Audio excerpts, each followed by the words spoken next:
Hello guys! Naghahanap ba kayo ng mapag-swimmingan this summer at mag-i-enjoy 100% ang inyong mga kiddos at syempre tayong mga matatanda? So ito na nga mga lalabs, simulan na natin paglakbayin yung ating madadaanan. So dumaan pala kami guys dito sa may shortcut.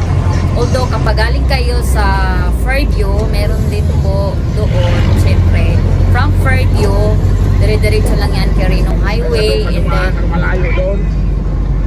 kaya kami dito dumaan guys kasi shortcut ito.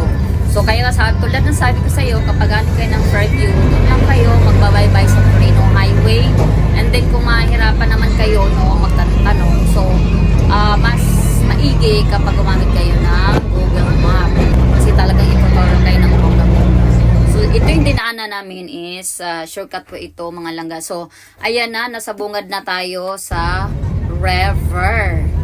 So, ayun guys, pag pumunta pala kayo dyan guys, meron naman din kayong mabibilan dyan ng mga like mangga or kahit anong mga prutas mga langga. Meron kayong madadaanan dyan na pwede ninyong makakain sa river. So, ayun guys, dyan sa Kankayan, yan simula na yan guys, malapit na yung ating pagsisimula. Although guys, ito guys, bakas ito, napakahabang river ito. So, kami ay nandito sa pinakadulong gustong mag-swimming kasi mga langga, kasi marami kaming mga kasama na mga bata. So ayun guys, nakarating na pala kami dito.